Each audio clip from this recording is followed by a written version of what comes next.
Johor Pontian மற்றும் நகரின் மையத்தில் உள்ள 2 கட்டுமான தளங்களில் மாநில குடிநுழைவு துறையின் தலைமையில் மேற்கொள்ளப்பட்ட பெரிய அளவிலான கூட்டு நடவடிக்கையின் போது மொத்தம் 327 சட்டவிரோத குடியேறிகள் கைது செய்யப்பட்டனர். இன்று காலை 5:30 மணியளவில் முடிவடைந்த 5 மணி நேர நடவடிக்கை வழி 850 முதல் 1100 வெளிநாட்டவர்கள் 130 கொள்கலன்களில் தங்க வைக்கப்பட்டுள்ளது தெரிய வந்தது. அவர்களில் ஆவணமற்ற 327 சட்டவிரோத குடியேறிகள் கைது செய்யப்பட்டனர். கடந்த மாதம் ஷா அலாமில் உள்ள ஸ்லாங்கூர் கால்பந்து குழுவின் விளையாட்டாளர் அமான் குசைமி பையின் வீட்டிற்குள் புகுந்த கொள்ளையர்கள் அக்கம்பக்கத்தில் உள்ள மற்ற வீடுகளையும் குறிவைத்து தாக்கியதாக ஸ்லாங்கூர் காவல்துறை தலைவர் டாக்டர் ஹுசைன் ஒமார் கான் தெரிவித்துள்ளார். அப்போது வீட்டில் யாரும் இல்லாததால் அமான் குசைமியின் வீடுதான் இலக்காகிவிட்டதாக போலீசார் நம்புவதாக ஹுசைன் கூறினார். இந்த வீடு அதன் உரிமையாளர் ஒரு கால்பந்து வீரர் என்பதால் குறிவைக்கப்படவில்லை என்று குறிப்பிட்ட அவர், இது தற்செயலானது என்றும் வீட்டு உரிமையாளர் கால்பந்து வீரர் என்பதற்கும் இதற்கும் எந்த தொடர்பும் இல்லை என்றும் அவர் கூறினார். கோலாலம்பூர் ஜலான் செராஸ் மேம்பாலத்தில் ஏற்பட்ட விரிசல்களை உடனடியாக ஆய்வு செய்ய மலேசிய நெடுஞ்சாலை ஆணையம் மற்றும் சித்யாவாங்சா பந்தாய் எக்ஸ்பிரஸ்வே நிறுவனங்களுக்கு அறிவுறுத்தப்பட்டுள்ளது. சாலையை பயன்படுத்துபவர்களின் பாதுகாப்பிற்கு முன்னுரிமை அளிக்கப்பட வேண்டும் என்று பொதுப்பணித்துறை அமைச்சர் அலெக்சாண்டர் நந்தாலிங்கி தெரிவித்துள்ளார். மேம்பாலத்தில் அதிகரித்து வரும் விரிசல்களை சுட்டிக்காட்டிய அவர் இவ்வாறு கூறினார். இந்த விஷயத்தை தாம் தீவிரமாக எடுத்துக் கொள்வதாக நந்தா தெரிவித்தார். டிவெட் எனப்படும் தொழில்நுட்பம், தொழில் கல்வி மற்றும் பயிற்சி துறையில் திறன் மேம்பாட்டு திட்டங்களுக்கு அரசாங்கம் கூடுதலாக 200 மில்லியன் நிதியை வழங்கும் என்று பிரதமர் டதஸ்ரீ அன்வார் இப்ராஹிம் தெரிவித்துள்ளார். இந்த முயற்சியானது தொழில் பயிற்சி மூலம் நாட்டின் பணியாளர் திறன்களை மேம்படுத்துவதற்கான அரசாங்கத்தின் உறுதிப்பாட்டை பிரதிபலிக்கிறது என்று அவர் கூறினார். சபா குடிநுழைவு துறை 153 இந்தோனேசியர்களை அவர்களின் சொந்த நாட்டிற்கு திருப்பி அனுப்பியுள்ளது. தாவா குடிநுழைவு துறை டிப்போவில் இருந்து இந்தோனேசிய கைதிகள் நேரடியாக இந்தோனேசியாவின் நுனுகான் துறைமுகம் வழியாக துனோ டாக்காவிற்கு கொண்டு செல்லப்பட்டதாக அதன் இயக்குநர் டாக்டர் SH சிட்டி சலேஹா ஹபீப் யூசுப் தெரிவித்துள்ளார். மூவாரில் உள்ள ஹாஸ்பிட்டல் பக்கார் சுல்தானா ஃபாத்திமா மருத்துவமனையில் கார் நிறுத்தும் இடத்திலிருந்து வெளியேறிய வாகனம் திடீரென மருத்துவமனையின் முகப்பை மோதி மருத்துவமனைக்குள் நுழைந்ததில் பெரும் பரபரப்பு ஏற்பட்டது. வெள்ளிக்கிழமை இரவு 10:20 மணி அளவில் சிகிச்சை பெற்ற நோயாளி ஒருவர் வீட்டுக்கு திரும்பும் போது திடீரென வலிப்பு வந்ததால் காரின் கட்டுப்பாட்டை இழந்து மருத்துவமனைக்குள் விபத்துக்குள்ளானதாக முதல் கட்ட விசாரணையில் தெரிய வந்துள்ளது என்று மூமார் மாவட்ட காவல்துறை தலைவர் உதவி ஆணையர் ரைஸ் முக்லிஸ் அஸ்மான் அசீஸ் தெரிவித்துள்ளார். இந்த விபத்தில் கார் ஓட்டுநரான 30 வயது ஆடவருக்கு காயம் ஏற்பட்டதாகவும் அவருடன் இருந்த 28 வயது மற்றொரு ஆடவர் சிராய்ப்பு காயங்களுடன் தப்பியதாகவும் இருவருக்கும் தற்போது சிகிச்சை அளிக்கப்பட்டு வருவதாகவும் ரைஸ் முக்லிஸ் அஸ்மான் அசீஸ் தெரிவித்தார்.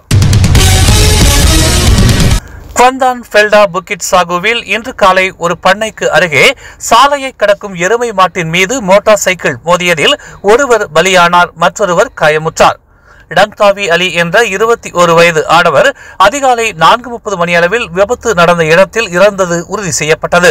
முகத்தில் காயமுற்ற 20 வயது இளைஞன் சிகிச்சைக்காக தெங்கு அம்புவான் அப்சான் மருத்துவமனைக்கு கொண்டு செல்லப்பட்டதாக குவாந்தான் மாவட்ட காவல்துறை தலைவர் வான் ஜகாரி வான் புசு கூறினார்.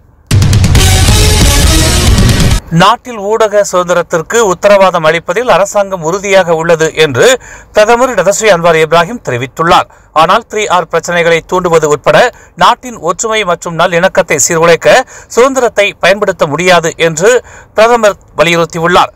கண்டித்தல் மற்றும் விமர்சனங்களை வழங்குவதில் ஊடகவியலாளர்களின் உரிமைகள் மற்றும் சுதந்திரத்தை அரசாங்கம் எப்போதும் ஆதரித்து பாதுகாத்து வருவதாக தெரிவித்த அவர், நாடு சுதந்திரம் அடைவதற்கு முன்னரும் இவ்வாறான நிலையே காணப்பட்டதாக அவர் தெரிவித்தார். தலைநகரில் அனுமதி இல்லாமல் பொது சாலைகளை சேதப்படுத்திய குத்தகையாளர்களுக்கு கோலாலம்பூர் நகராண்மை கழகம் அபராதம் விதித்துள்ளது. தனியார் அடுக்குமாடி குடியிருப்பு பகுதியில் மேற்கொள்ளப்படும் மேம்பாட்டு திட்டங்களுக்காக பொது சாலைகளையும் நடமாட்ட பகுதிகளில் தடுப்புச் சுவர்களை அமைத்த குற்றத்திற்காக 8 மேம்பாட்டு குத்தகையாளர்களுக்கு கோலாலம்பூர் நகராண்மை கழகம் அபராதம் விதித்துள்ளது. நேற்று இரவு நடத்தப்பட்ட சோதனையில் தலைநகரின் முக்கிய சாலைகளான ஜலான் டு தாமாஸ், Jalan Kepong Lama, Wangsa Maju, Jalan தாசே சலாத்தான் 31, ஜலான் தாசை சலாத்தான் 21 என முக்கிய பிரதான சாலைகளை தடுத்து தனியார் மேம்பாட்டு திட்டங்களை மேற்கொண்ட குத்தகையாளர்களுக்கும் மேம்பாட்டு திட்டத்தின் உரிமையாளர்களுக்கும் அபராதம் விதிக்கப்பட்டுள்ளது. பினாங்கு சுங்கை பக்காப் இடைத்தேர்தலில் பக்காத்தான் வேட்பாளருக்கு அம்னோ ஆதரவை வழங்கும் என்று தெரிவிக்கப்பட்ட நிலையில் அம்னோ இளைஞர் பிரிவு ஆதரவளிக்குமா என்பதை இப்போதைக்கு உறுதியாக தெரிவிக்க முடியாது என்று அம்னோ இளைஞர் பிரிவு தலைவர் அக்மால் சல்லே தெரிவித்துள்ளார். ஒற்றுமை கூட்டணியில் அம்னோ அங்கம் பெற்றிருந்தாலும் கோலகுபாறு இடைத்தேர்தலில் அம்னோ இளைஞர் பிரிவு பங்கேற்காமல் இருந்தது போலவே பினாங்கு சுங்கை பக்காப் இடைத்தேர்தலிலும் பங்கேற்காமல் இருக்க வாய்ப்புள்ளதாகவும், ஆனால் இப்போதைக்கு திட்டவட்டமாக எதுவும் சொல்ல முடியாது என்றும் அம்னோ இளைஞர் பிரிவு தலைவர் அக்மால் சல்லே தெரிவித்துள்ளார். SPM தேர்வு முடித்த 70 வசதி குறைந்த மாணவர்களுக்கு செந்தோசா சட்டமன்ற அலுவலகத்தில் இலவசமாக உயர்கல்விக்கான பதிவுகளும் வழிகாட்டலும் நடத்தப்பட்டதாக செந்தோசா சட்டமன்ற உறுப்பினர் டாக்டர் குணராஜ் ஜார்ஜ் தெரிவித்துள்ளார். இத்திட்டத்தின் வாயிலாக B40 பிரிவைச் சேர்ந்த 70 மாணவர்கள் பயன்பெற்றதாக தெரிவிக்கப்பட்டுள்ளது. மாணவர்களின் கல்வி தேர்ச்சிக்கு ஏற்ப உயர்கல்வி கூடங்களில் பதிவு செய்யவும் முறையான அனுபவமிக்க கல்வியாளர்களின் வழிகாட்டலில் அவர்களுக்கு அறிவுரைகள் வழங்கப்பட்டதாகவும் செந்தோசா சட்டமன்ற உறுப்பினர் டாக்டர் குணராஜ் ஜார்ஜ் தெரிவித்தார்.